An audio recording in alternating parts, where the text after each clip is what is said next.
कल लेक्चर 1 चला था, फाइनल अकाउंट विद एडजस्टमेंट है ना, और उस कॉन्सेप्ट पे चल रहा है हम लोग। Final accounts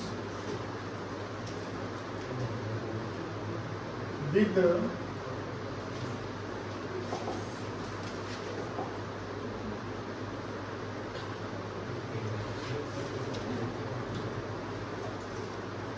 adjustment.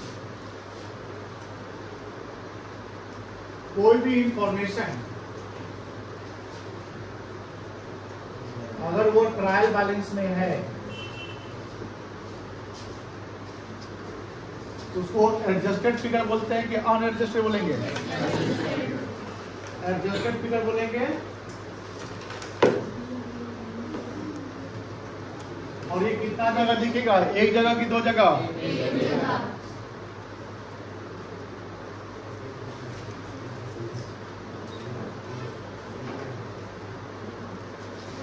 Only one side of final account, कोई दिक्कत नहीं है। और ये फाइनल अकाउंट में इधर कहाँ दिखेगा? ट्रेडिंग दिख सकता है या बैलेंस शीट दिखेगा, कोई दिक्कत नहीं है। या कोई भी अगर कोई भी इंफॉर्मेशन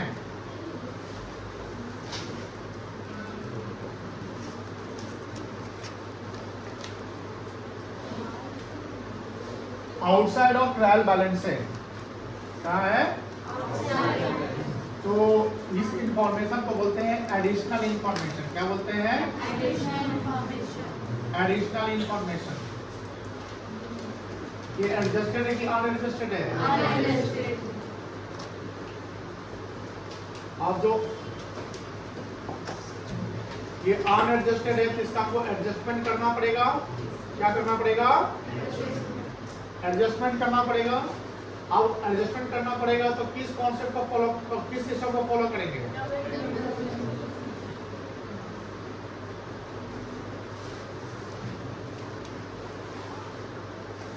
और डब्ल्यूटी सिस्टम क्या कहता है?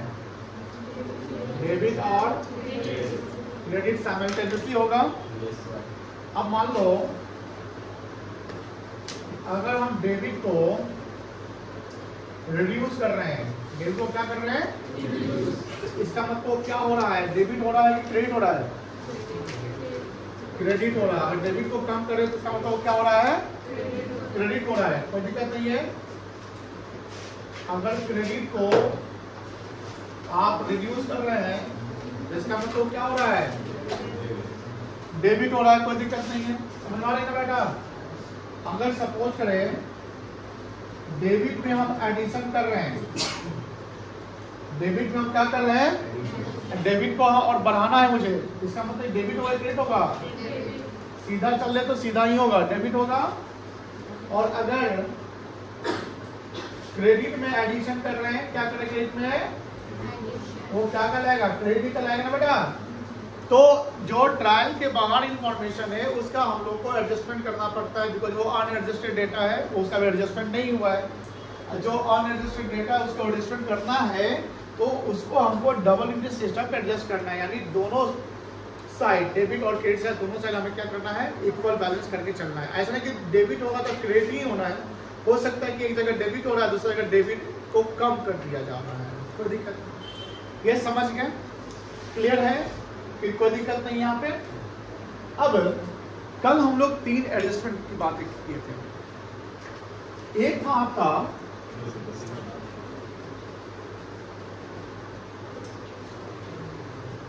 क्लोजिंग स्टॉक का अकाउंटिंग स्टैंडर्ड, याद रखिएगा।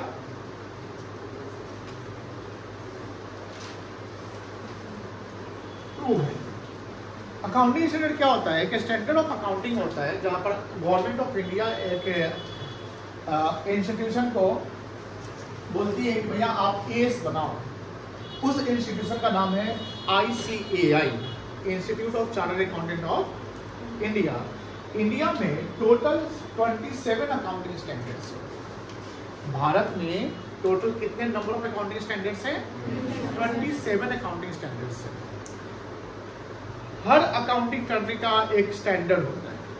अगर हम सोल ट्रेडिंग का करते हैं अकाउंटिंग, इसमें 27 का 27 अकाउंटिंग स्टैंडर्ड नहीं आएगा, लेकिन जो उसके लिए जरूरत है वो आ जाएगा। हम HUF का करते हैं उसका अलग हो जाएगा। हम कंपनी का करते हैं, जो लिस्टेड कंपनी है, ग्लोबल कंपनी है, तो जनरली उसके साथ सारे अकाउंटिंग स्टैंडर्ड आ सकते हैं। अकाउंटिंग स्टैंडर्ड एक मानक है, स्टैंडर्ड है, एक सिस्टम है जहां पर सरकार रिकमेंड करती है कि भैया सब कंपनी को फॉलो करना चाहिए। इससे ये पता चलेगा कि जो आप अकाउंटिंग स्टैंडर्ड यहाँ फॉलो पढ़ रहे हैं वो अकाउंटिंग स्टैंडर्ड पूरे इंडिया में यूज हो रहा है। तो आप ऐसा थोड़ी कि मुजफ्फरपुर में पढ़ाई कर लिए तो आपकी जॉब मुजफ्फरपुर के ही ऑर्गेनाइजेशन में होगी, नहीं। आप इंडिया किसी भी इंडस्ट्री में जा सकते हैं, किसी भी कंपनी में जा सकते हैं, तो वहां पर भी वही अकाउंटिंग स्टैंडर्ड पे सब अकाउंटिंग हो रहे होंगे जो आपने कहीं भी पढ़ा है। अब बात होती है, आपके मन में सवाल होगी, इंडिया इंडिया बात करते हैं, मुझे तो बाहर विदेश जाने का मन कर रहा है कि विदेश हमको जॉब करना है, वहां के लिए क्या करना है?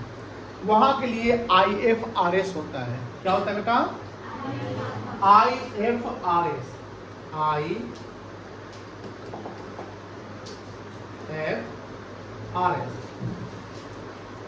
International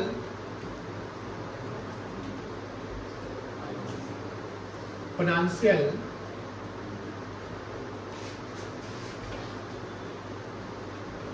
reporting system, IFRS। जब हम ग्लोबल लेवल पे किसी भी कंट्री में हम अकाउंटिंग करेंगे, मतलब अकाउंटेंट का जॉब मिलता है, तो कहीं ना कहीं हमें IFRS जानना चाहिए। तो क्या ये IFRS की पढ़ाई इंडिया में होती है? एकदम होती है। आपको अकाउंटिंग स्टैंडर्ड भी समझने हैं, IFRS भी समझने हैं, सबके इंफॉर्मेशन आपके मेंशन रहते हैं, बट आपको 11th में ना IFRS पढ़ना है ना अकाउंटिंग स्टैंडर्ड पढ़ना है। बट हमने आपको ये नॉलेज बताया कि कैसे अकाउंटिंग होता है, कुछ सिस्टम के अकॉर्डिंग ही होता है। बट ये IFRS और अकाउंटिंग का कोई लॉ नहीं है, ये क्या है? सिस्टम है। क्या बेटा? सिस्टम। तो क्लोजिंग स्टॉक का जो इंफॉर्मेशन रहता है, क्लोजिंग स्टॉक के बारे में अकाउंटिंग स्टैंडर्ड 2 इंडिया में बोला गया है। क्या बोलता है कि स्टॉक, ये हमने बताया भी होगा, should be valued at lower of cost और नेट रियलाइजेबल वैल्यू, जिसको हम NRV कहते हैं। क्या कहते हैं? NRV, net realisable value. जैसे मान लो कि हमने इन्वेंटरी गुड्स खरीदा, अभी नहीं बिका, तो स्टॉक कहलाएगा ना। गुड्स खरीदा बट अभी नहीं बिका, तो क्या कहलाएगा? स्टॉक कहलाएगा। तो जो गुड्स खरीदा नहीं बिका, मान लो उसका कॉस्ट जो है वो 10,000 रुपया है। कितना है बेटा? और इसका मार्केट वैल्यू जो है वो 12,000 रुपया है। कितना है बेटा? मुझे बताइए कितना क्लोजिंग स्टॉक दिखेगा? 10 दिखेगी, 12 दिखेगी, 22 दिखेगा? हमने खरीदा था 10,000 मिलेगा, मार्केट में क्या रेट चल रहा है? कितना दिखाएंगे? 10 की 12? 10 दिखाएंगे। क्या नहीं देखेगा? शुड बी लोअर दिखाएंगे। अब 10 क्यों दिखाएंगे, ये सवाल होना चाहिए आपको। हमने अगर 10 बोल दिया, आपने बोला कि हाँ 10 नहीं, तो सर बोले थे 10 दिखाना, AS2 बोलता है। आप ये जवाब देते कहीं नहीं कि हाँ AS2 के अनुसार 10,000 दिखाया, मतलब कि लोअर दिखाया जाता है। तो अगर वो सामने रहा होता बेटा 10 लोअर दिखाते, बट इसका कोई कॉन्सेप्ट होगा क्यों दिखाया जाता होगा? अकाउंटिंग स्टैंडर्ड में ये क्यों लिख दिया कि लोअर पे दिखाओ, हायर पे क्यों नहीं दिखाना चाहिए? सर वो अभी तक स्टॉक वो क्लोजिंग स्टॉक है और फ्यूचर एक्सपेंस और लॉस फॉर्मेशन किया जाता है, इनकम को नहीं। ठीक बोले आप। मतलब कि हमारे अकाउंट्स में कुछ कॉन्सेप्ट्स होते हैं, उसमें कॉन्सेप्ट है कंजर्वेटिज्म कॉन्सेप्ट। क्या है बेटा? Conservatism concept. कंजर्वेटिज्म कॉन्सेप्ट में 3 चीज आता है। एक आता है प्रूडेंस। क्या आता है? प्रूडेंस। एक आता है फेथफुल रिप्रेजेंटेशन और एक आता है न्यूट्रलिटी। इस तीनों में एक पॉइंट जो है प्रूडेंस कॉन्सेप्ट, ये कहता है do not recognise probable income until it is confirm. Do not recognise the probable income until it is confirm, but recognise immediate losses even though it is not confirm but it is doubtful. समझ में आया? नहीं आया? आप संभावित income को, probable income होता है संभावित इनकम, एक्सपेक्टेड इनकम, अगर आपको लगता है कि इतना इनकम बनेगा लेकिन वो अभी कंफर्म नहीं है तो उसको इनकम नहीं मानिए। लेकिन आपको लगता है कि हाँ किसी डेटर के मेरा पैसा बाकी है लेकिन डूबने का खतरा है, तो उसको डाउटफुल बोलते हैं, इसको प्रोविजन भी कहते हैं। क्या कहते हैं? तो प्रोविजन एक्चुअल एक्सपेंस नहीं होता, जानते हैं ना, एक्सपेक्टेड एक्सपेंस होता है। तो प्रोविजन को आप खर्चा मान लीजिए। ये एज 2 का सॉरी ये कंजर्वेटिव कॉन्सेप्ट का प्रूडेंस पॉइंट बोलता है कि यही करना चाहिए कि प्रोबेबल इनकम को रिकॉग्नाइज नहीं करिए बट प्रोबेबल लॉसेस को आप रिकॉग्नाइज कर दीजिए, कोई दिक्कत नहीं है सर। इससे अब सर ये ठीक है हम ऐसा करते हैं, ये कॉन्सेप्ट बोल दिया कि कंजर्वेटिव कॉन्सेप्ट है, बट कंजर्वेटिव में ये बातें क्यों लिखी गई है?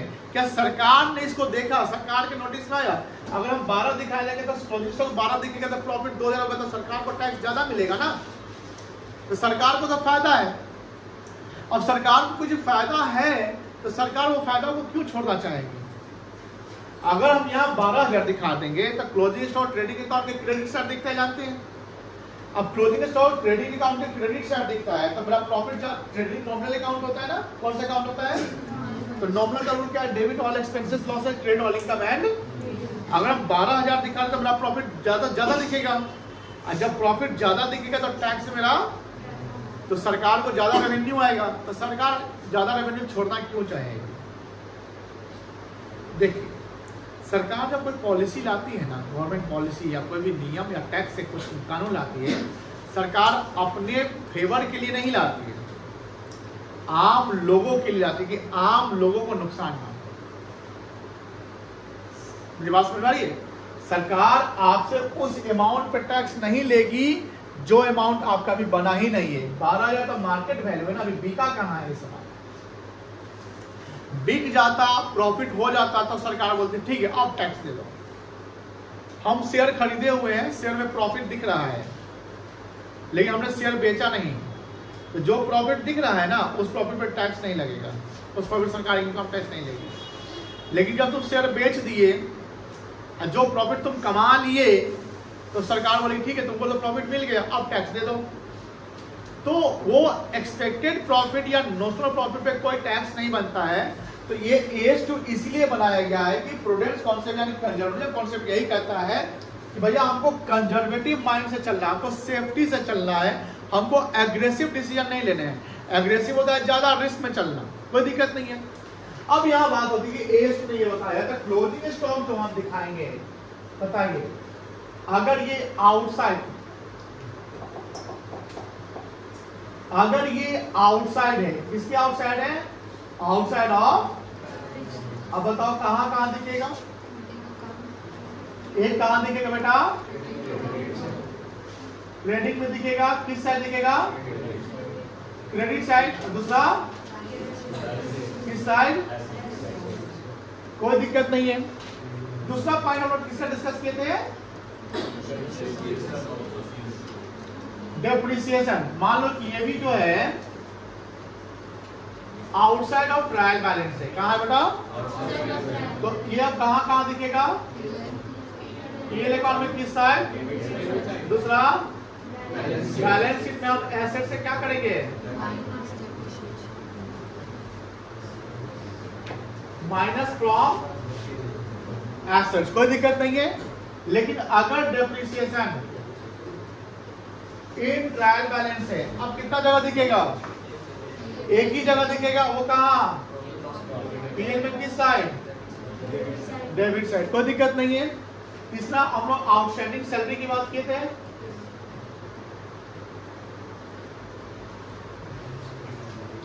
अगर ये आउटसाइड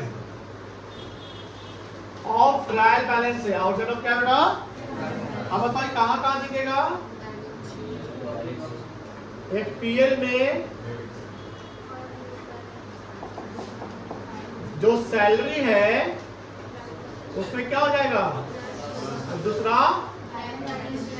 इस साइड, यहीं तक पढ़े था लोग कल। कोई दिक्कत नहीं है। हमने बोला था कि आगे हम लोग को कंटिन्यू करना है और आगे हम लोग इसी का बात करेंगे कि जो अनएडजस्टेड डेटा है जो बैलेंस शीट के बाहर मौजूद है उसका हम कैसे अकाउंटिंग करेंगे, कैसे उसका एडजस्टमेंट करेंगे। अभी कॉन्सेप्ट चल रहा है, इस कॉन्सेप्ट को और डेवलप करना है। कॉन्सेप्ट बहुत क्रिस्टल क्लियर रखना है। 1% भी आपको कहीं डाउट लगेगा, दुविधा लगेगा, आप बेझिझक पूछ लीजिए, क्योंकि आपके डाउट को क्लियर कराना मेरा रिस्पॉन्सिबिलिटी है। कोई भी डाउट हो एकदम पूछिए। और मैं इतना कोशिश करूँगा कि इतना बता दूँ कि आपका डाउट ना बने, बट अगर डाउट बन जाता है तो आप पूछिएगा। हम चाहते हैं कि जितना भी कोई भी कमज़ोर बच्चा है, 10th में आपको कितना भी मार्क्स आया, कम आया ज़्यादा आया, हमको उससे मतलब नहीं है। हमारे पास आप 2 साल के लिए अगर आए हैं तो आप अपने जीवन का 2 साल मुझे आप दे रहे हैं। आपके पेरेंट्स ने 2 साल बच्चे का करियर के लिए कि मेरे बच्चे का भविष्य यहाँ बना दीजिए, तो आपके पेरेंट्स ने मुझ पर विश्वास करके यहाँ भेजा। तो मेरा भी ये रहेगा कि आपके पेरेंट्स का जो एक्सपेक्टेशन है, ट्रस्ट है, वो हम ना तोड़ें। दूसरा कि आपका भी एक्सपेक्टेशन है कि हम यहाँ पढ़े तो हमें जो 10th में जो आया, जो भी आया, कम ज़्यादा कुछ भी आया, हमको उससे अच्छा करना है, बहुत अच्छा करना है। हम 10th में मान लो 2nd डिवीजन ही रह गए, लेकिन हमको 12th में 1st डिवीजन नहीं लाना है, 1st डिवीजन से भी ऊपर लाना है, रैंक जैसा कुछ लाना है, 90-95% के करीब में जाना है। और वैसा हम आपको पढ़ाएंगे। और आप 12th में ध्यान से आप पढ़ लीजिए 11th-12th। आप 10th में जो भी रहेंगे, आपका 11th-12th आपका बहुत बेहतरीन हो जाएगा, बहुत बेहतरीन हो जाएगा, ये ध्यान रखिएगा। इसमें ऐसे बहुत सारे बच्चे हैं। एक बच्चा वहां पर दिख रहा होगा, बाल मुकुंद तिवारी, 89% दिख रहा होगा। उस बच्चे को 10th में 63% आया था। कितना आया था? 63। क्वाइट कम होता है, सीबीएसई बोर्ड का था, लेकिन पढ़ा, मेहनत किया। हमने सबको पढ़ाया, सबने पढ़ा, मेहनत जिसने किया उसने मेहनत किया, फोकस रहा, डांट सुना, डांट के सुनने के बावजूद पूछता था, डाउट होता था, पूछता था, क्लियर कराता था, टिल एग्जाम तक आता था। वो 89 पर गया।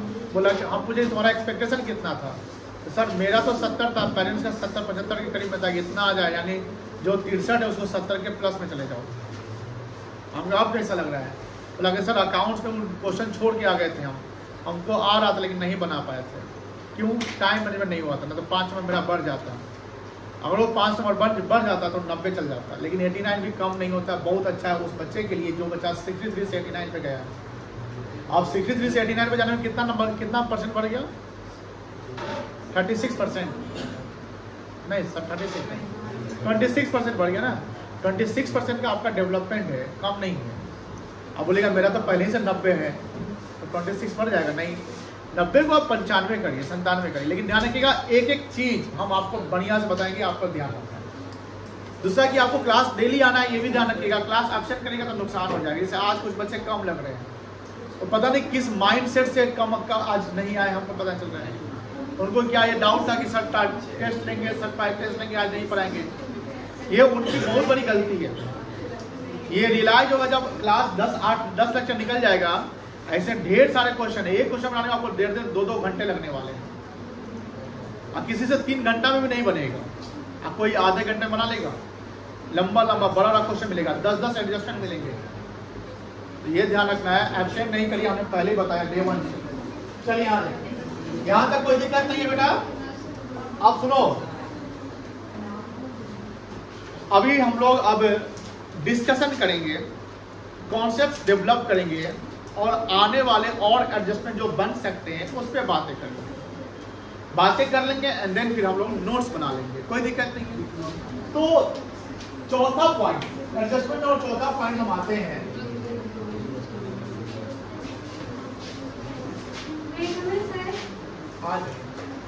मान लेते हैं कि प्रीपेड रेंट दिया हुआ है। क्या दिया हुआ है? Prepaid rent. प्रीपेड क्या होता है?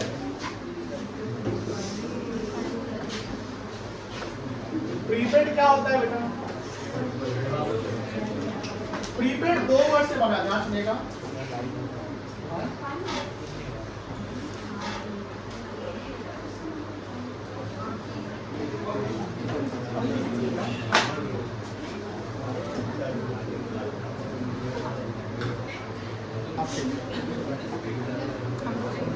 हाँ, रिकॉर्ड हो रहा है ना?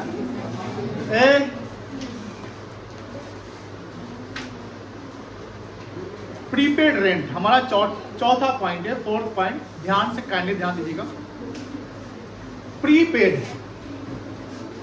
2 वर्ड से बना है, प्री प्लस पेड। प्री का मतलब क्या होता है? बिफोर, इसको प्रायर भी कहते हैं। क्या कहते हैं बेटा? प्रायर। प्रीपेड मतलब कि जो rent, rent in the sense expenses. Rent मतलब क्या हुआ? एक्सपेंस। रेंट हो गया हमारा एक्सपेंस, यानी जो एक्सपेंस अभी बना नहीं हमने एडवांस में दे दिया, एडवांस रेंट। अब मुझे बताओ एडवांस रेंट का मतलब ज्यादा रेंट दे दी कि कम रेंट दिए? जैसे सपोज करिए कि हमारा इस कोचिंग का मंथली रेंट जो है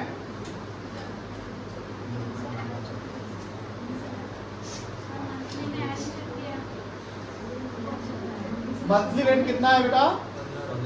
15,000 है, कोई दिक्कत नहीं है। मुझे बताइए एनुअल रेंट कितना बनेगा?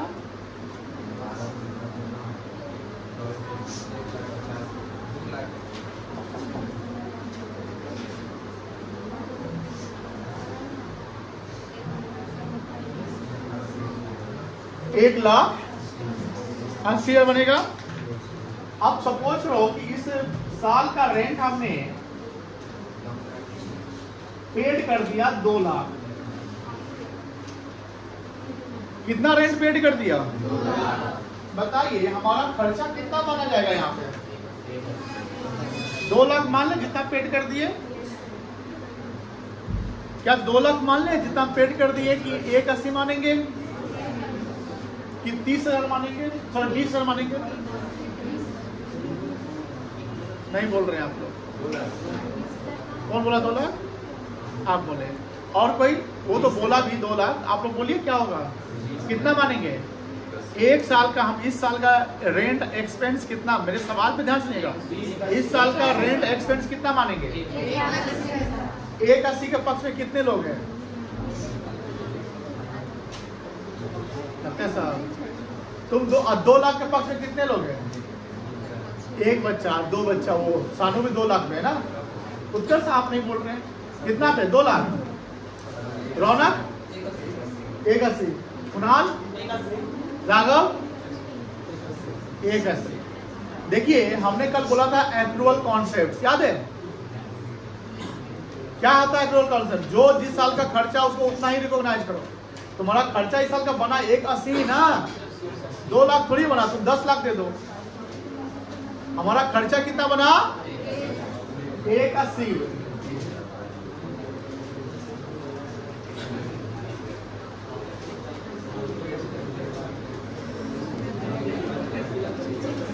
लेकिन मुझे बताओ तुमने तो 2 लाख दे दिया ना, एडवांस रेंट दे दिया ना, उसको पेड इन एडवांस कह सकते हैं ना। प्रीपेड को हम पेड इन एडवांस भी कहते हैं। प्रीपेड को पेड इन एडवांस भी कहते हैं, यानी एडवांस को हमने कोई चीज खर्चा का पेमेंट कर दिया। और बताइए कितना पेड इन एडवांस यहाँ पर? 20,000। अब सवाल ये है कि जब प्रीपेड रेंट हमारा 20,000 रुपया हो रहा है, ये मेरे लिए एसेट है कि लायबिलिटी है? ये एसेट्स है। जैसे आउटस्टैंडिंग सैलरी मेरा एक्सपेंस होता है, सॉरी लायबिलिटी होता है ना। आउटस्टैंडिंग सैलरी क्या होता है? लायबिलिटी। उसी प्रकार प्रीपेड रेंट या प्रीपेड एक्सपेंसेस, कोई भी प्रीपेड हो तो वो हमारे लिए एसेट्स है। क्या है बेटा? कोई कॉन्सेप्ट समझ में आ रही ना? अब सवाल होता है कि बाबा बताओ कि सपोज कि प्रीपेड रेंट या कोई भी प्रीपेड एक्सपेंसेस, ये जो हमारे लिए एसेट्स है, अगर वो ट्रायल बैलेंस के अंदर है, ट्रायल बैलेंस के एडजस्टेड है कि अनएडजस्टेड है? एडजस्टेड है। कहां दिखेगा ये?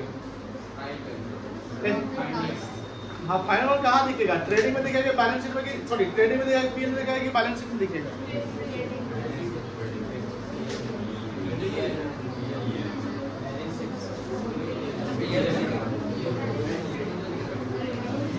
ट्रेडिंग के पक्ष में कितने लोग हैं? वोटिंग करते हैं। ट्रेडिंग के पक्ष में कितने लोग हैं?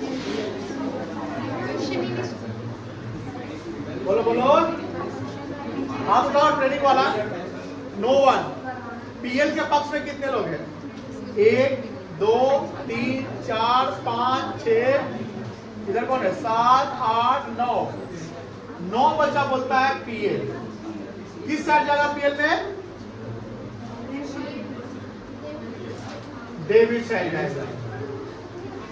कितने लोग बैलेंस शीट के पक्ष में है? मोस्टली 1, 2, 3, 4, 5, 6, 7, 8, 9, 10, ये तो दोनों के पक्ष में लग रहा है। 12, 15 का मान लो है, इधर 8 होता ना। क्या आप अपना डिसीजन चेंज करना चाहते हैं? कोई बच्चा क्या बैलेंस शीट वाला पीएल में जा सकता है? या पीएल में बैलेंस जाना चाहते हैं? सब जाना चाहते हैं। हाँ, आप ये नहीं सुन रहे थे कहाँ पे है? गलत बात, हमने तो पहले ही बता दी कहाँ पर है। जब ट्रायल के अंदर तो 2 कला जाएगा, एक ही जगह है ना। अब एक जगह में पहले आपने बोला कि एसेट्स होता है ना। अरे मूर्खों के सहसास हो, जब एसेट से तो पीएल में जाएगा कैसे? तुम लोग अगर चुल्लू और पानी में डूब जाना चाहिए कि पीएल बोल दिया। अरे तुम लोग पाप कर दिया, तुमको अफसोस करना चाहिए कि एसेट से तो पीएल में क्यों जाएगा।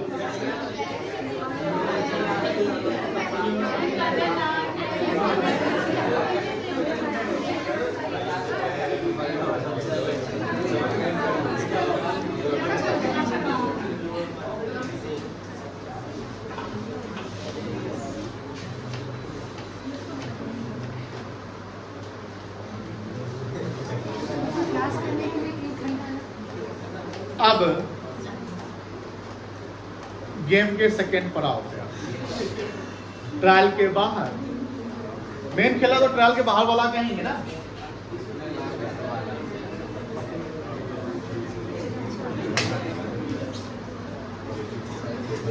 आप बता दो।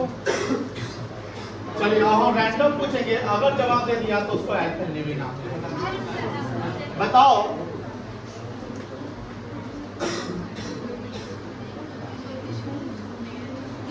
चलो, नाम भूल गए।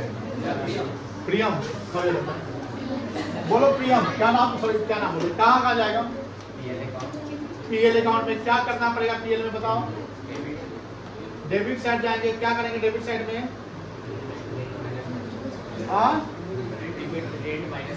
बहुत अच्छा, माइनस करेंगे किससे? फ्रॉम रेंट से, क्योंकि आपने ज्यादा दे दिया। तो यहाँ पर कैसे दिखाना है? रेंट हमारा कितना पेड हुआ था? 2 लाख। लेस करेंगे क्या बेटा? प्रीपेड कितना? 20,000। कितना हो जाएगा ये? 180 दिखेगा। कोई दिक्कत नहीं है। चलो प्रियम, और बताओ दूसरा तो बता दो। ये बैलेंस शीट किस साइड? कोई प्रॉब्लम समझ में आ रही है ना? चलिए आगे।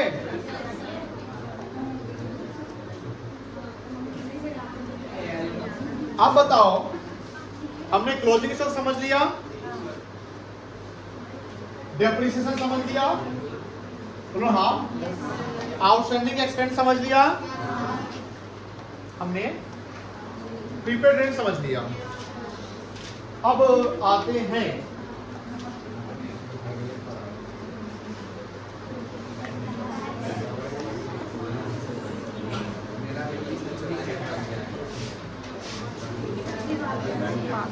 Bad debts.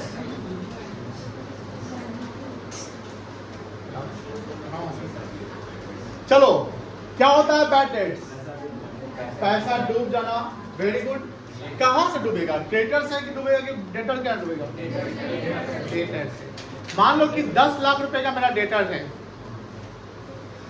कितना का डेटर है? 10 लाख रुपए का हम डेटर बोले ना, कभी भी अपने जुमा पे ये मतलब बाप रे 10 लाख का डेटर है नहीं, 10 लाख का डेटर है ना।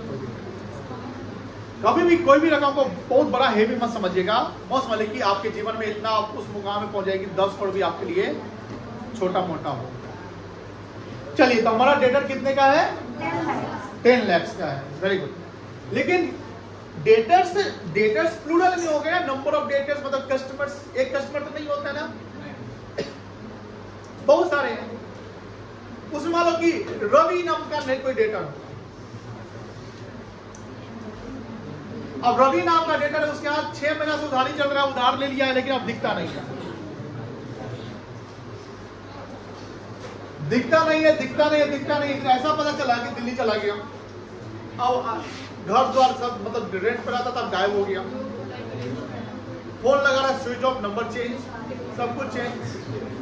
उसके यहाँ मेरा 8,000 रुपया बाकी था। कितना बाकी था? मेरा टोटल डेटर कितने का था? टोटल डेटर था 10 लाख रुपए का।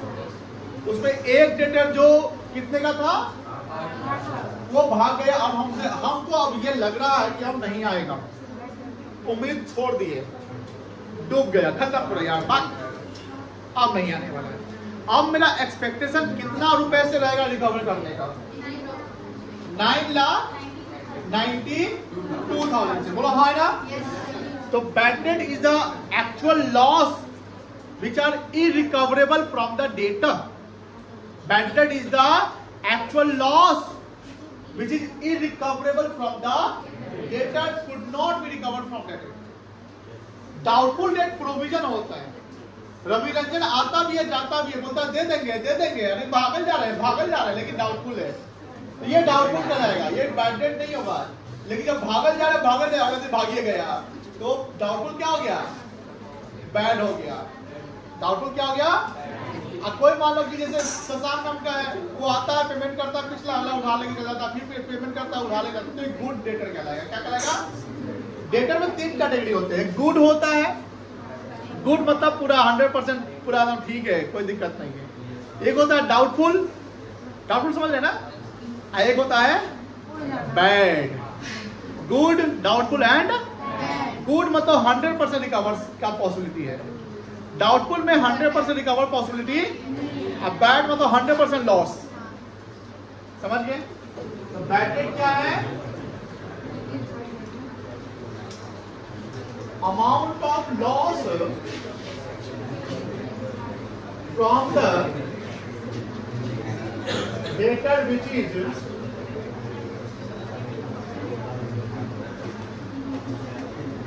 Irrecoverable from the debtor. अब सवाल ये है कि बैड डेट अगर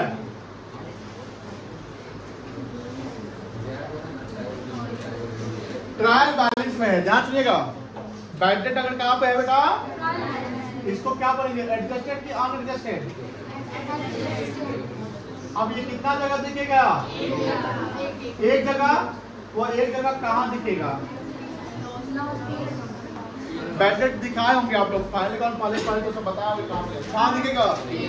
ये दिखेगा पीएल अकाउंट में। कहां दिखेगा? इस साइड दिखेगा। लेकिन सवाल ये बनता है कि अगर वो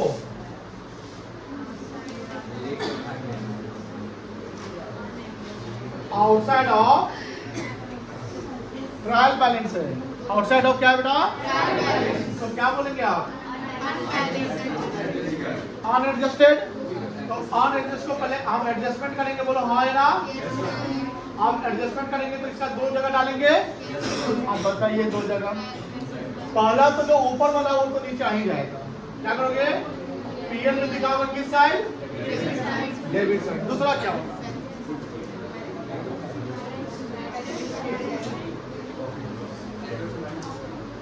क्या बोलेगा? बहुत अच्छा जवाब दिया आपने, बहुत अच्छा। यानी आप पढ़ाई घर पे कर रहे हैं। डेटर से माइनस करना पड़ेगा बिकॉज वो अनएडजस्टेड है ना। अब बैड डेट का एडजस्टमेंट तो करना पड़ेगा। जैसे हमने बोला ना कि 10 लाख का डेटर था, 8 लाख चला गया, रिकवर नहीं होगा, तो मैं डेटर कितना बन गया? 9 लाख। अभी ना बोला कि आप बोले थे, याद रखिए, आप बोले थे कि 992 होगा, तो 992 कैसे हो गया? आप 10 से 8 माइनस कर दिए, बोलो हाँ या ना? तो यानी जब वो 10 लाख से 8,000 कब माइनस करेंगे? जब वो ट्रायल बैलेंस के बाहर होगा। सर अगर डेटर 10 लाख दिख रहा है ट्रायल के अंदर, कहां दिख रहा है? अब बैड डेट 8,000 भी ट्रायल के अंदर दिख रहा है। अब बोलो वो एडजस्टेड मतलब ऑलरेडी एडजस्ट हो चुका है। अब उस 10 लाख से जबरदस्ती माइनस नहीं करिएगा। ये प्रॉब्लम 12 तक रहता है। ट्वेल्थ वाले को अगर यहाँ बैठा दिया, बोले कि बेटा नहीं बता दो इसका क्या है, तो ट्रायल के अंदर बैड डेट डाल देंगे, बोलेगा माइनस करिए ना डेटर से। ना ना ना, डेटर से माइनस कब करेंगे? जब ट्रायल के, कसम खा लो, डेटर से माइनस कब नहीं करेंगे? तो क्लास कल का और आज का जो आप ये हैं और रिकॉर्ड हुआ है उसको 2-3 बार देख लीजिएगा। हम आपको गारंटी देते हैं, सादा कागज पे लिखवा लीजिए कहीं से, आप फाइनल अकाउंट में कोई क्वेश्चन आपको फंसेगा नहीं। जहां फाइनल अकाउंट में आपका कमांड हो गया, समझ लो कि आप अकाउंट्स के कहीं ना कहीं एक्सपर्ट के कैटेगरी में जा रहे हैं। समझ में आया? तो बैड डेट को डेटर से माइनस तब करेंगे जब वो बैलेंस शीट के, सॉरी ट्रायल बैलेंस के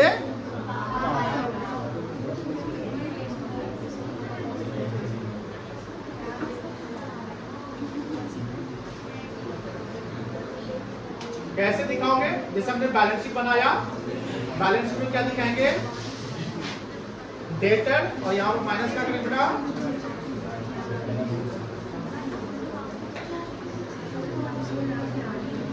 समझ में आ गया? बैड डेट समझ में आ गया? बोलो है ना?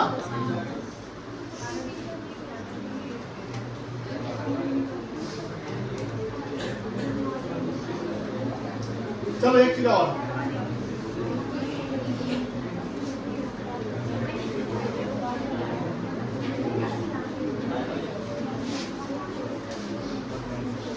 इंटरेस्ट ऑन लोन क्या होता है? ब्याज क्या होता है? इंटरेस्ट ऑन लोन क्या होता है? जो हमने लोन लिया है उस लोन पे हमको इंटरेस्ट क्या है? पे करना पड़ेगा। तो लोन को हम बोरिंग्स कहते हैं। क्या कहते हैं बेटा? बोरिंग्स। और लोन जो हमने लिया उसका इंटरेस्ट पे करना है। और बताइए एक्सपेंस एक इनकम है। वेरी गुड, ये एक्सपेंस कहलाएगा। अब बताओ ये एक्सपेंस कौन सा एक्सपेंस होगा? अब सवाल ये है कि अगर ये ट्रायल के अंदर है, कहाँ है बेटा? कितना जगह? Only one place. बताओ कहाँ दिखेगा ये? बहुत इजी है ना? ये दिखेगा कहाँ पे बेटा? किस साइड दिखेगा? डेबिट साइड, कोई दिक्कत नहीं है। अब अगर वो ट्रायल के बाहर है, सॉरी,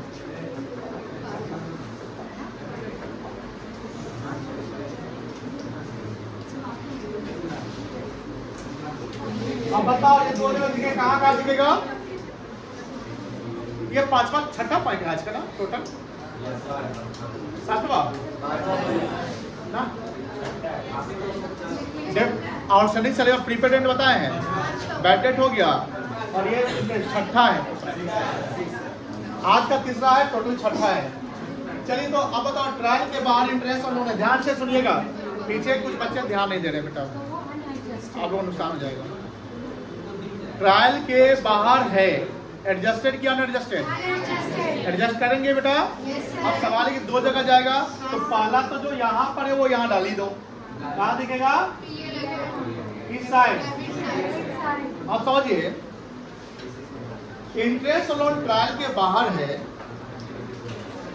इसका मतलब ये है कभी इंटरेस्ट और लोन का पेमेंट नहीं हुआ है। इंटरेस्ट और लोन का पेमेंट नहीं हुआ होगा, और ये इंटरेस्ट और लोन का पेमेंट अगर नहीं हुआ होगा तो ये हमारे लिए आउटस्टैंडिंग है। क्या है? आउटस्टैंडिंग। मान लो तो जितना आउटस्टैंडिंग अगर है, जितना आउटस्टैंडिंग है उसको हम कहाँ दिखाएंगे? बैलेंस शीट में किस साइड? Liability side. किस साइड? और वहां पर लोन जो है उसको ले लेंगे, उसमें हम क्या जोड़ देंगे? इंटरेस्ट ऑन लोन जोड़ देंगे। कोई दिक्कत नहीं है, समझ आ रही ना?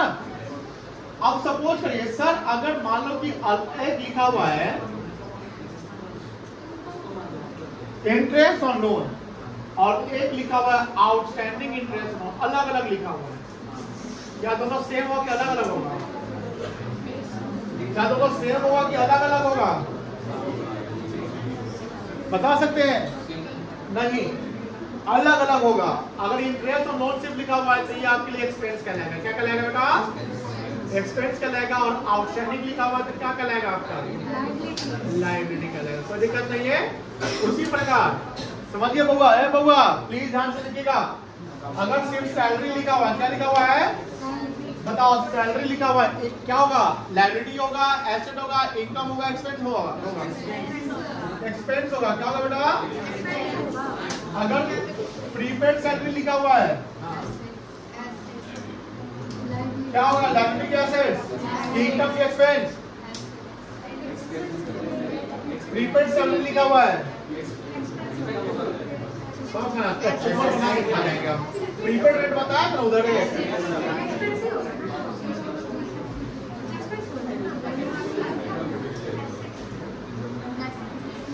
आउटस्टैंडिंग सैलरी लिखा हुआ है। यस सर नहीं, क्या होगा? कोई दिक्कत? आप समझो ध्यान से, आउटस्टैंडिंग का और भी नाम होता है ड्यू। क्या होता है? एरियर।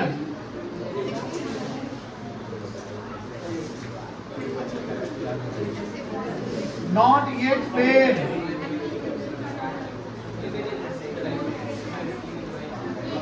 पेबल। कोई दिक्कत नहीं है। प्रीपेड का और नाम होता है जिसे को अनएक्सपायर्ड भी कहते हैं। क्या कहते हैं? यानी वैसा जिसमें कोई एक्सपायर्ड नहीं हुआ है, अनएक्सपायर्ड कहलाएगा। या इसी को बोलते हैं पेड इन एडवांस। क्या कहेंगे? Paid in advance. समझ में आया? नोट यहाँ करिएगा। Yes sir. अंडरस्टैंडिंग पॉइंट हम टेबल बना रहे थे ना, तो क्या करना है? टेबल के लिए 2 पेज छोड़ दीजिए। टेबल के लिए कितना पेज? वो टेबल पे तो ऐसे नहीं बनाना है ना, तो प्रॉपर बनाना है। तो टेबल के लिए 2 पेज छोड़िए। 2 पेज के बाद ये सारा कुछ जैसे मेंशन है अंडरस्टैंडिंग के लिए वैसे लिख लीजिए।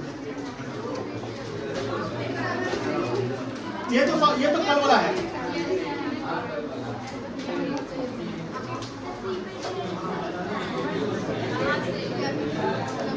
यहाँ से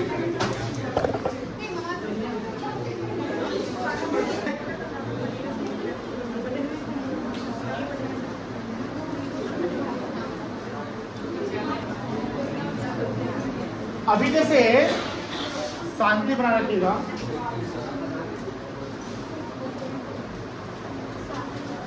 इंटरेस्ट ऑन कैपिटल था, क्या था बेटा? ये किससे कैलकुलेट होता है? Calculated on capital. किससे कैलकुलेट होता बेटा? कैपिटल। अब बताओ, बिजनेस एंटिटी कॉन्सेप्ट याद होगा। बिजनेस एंटिटी कॉन्सेप्ट कहता है कि proprietor and business both are separate from each other. जब प्रोप्राइटर बिजनेस में पैसा लगाता है तो उसको क्या बोलते हैं? कैपिटल बोलते हैं। क्या बोलते हैं? कैपिटल। तो जब प्रोप्राइटर कैपिटल लगा रहा है तो कभी कभी क्या होता है? प्रोप्राइटर उस कैपिटल पे इंटरेस्ट लेता है। क्या लेता है? तो ये इंटरेस्ट देने वाला फर्म है। कौन है? फर्म मतलब बिजनेस है। और ये पैसा ये इंटरेस्ट का पैसा किसको मिलेगा? प्रोप्राइटर को। कोई दिक्कत नहीं है। लेकिन प्रोप्राइटर का पैसा विड्रॉ नहीं करता है, नहीं निकालता है, तो कैपिटल उसका बढ़ जाता है। क्या होता है बेटा? बढ़ जाता है। अब सवाल है कि इंटरेस्ट ऑन कैपिटल कौन पे करेगा? Paid by firm to the proprietor. कोई दिक्कत नहीं है। तो फर्म अगर इंटरेस्ट ऑफ कैपिटल पेड कर रही है तो फर्म के लिए क्या कहलाएगा बेटा? एक्सपेंस कहलाएगा। कोई दिक्कत नहीं है। अब सपोज करते हैं कि अगर इंटरेस्ट ऑन कैपिटल, ध्यान सुना बेटा, अगर इंटरेस्ट ऑन कैपिटल ट्रायल के अंदर है, इन ट्रायल बैलेंस है, कहां है बेटा? बताओ ये एडजस्टेड है कि अनएडजस्टेड है? इंटरेस्ट ऑन कैपिटल ट्रायल के अंदर है, एडजस्टेड है कि अनएडजस्टेड है? एडजस्टेड है। मतलब एडजस्टेड मतलब कैपिटल में एडजस्ट हो गया। जब हो गया तो फिर जोड़ने की जरूरत नहीं है। तो सिर्फ और सिर्फ इसको कहां दिखाएंगे?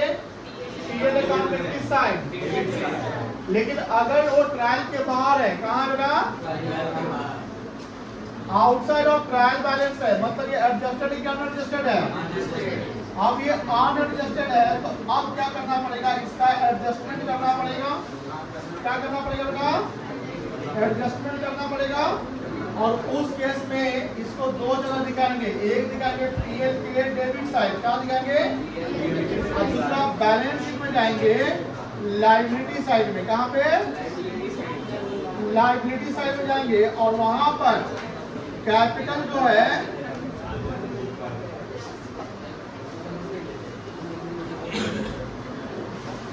उसमें जोड़ देंगे क्या,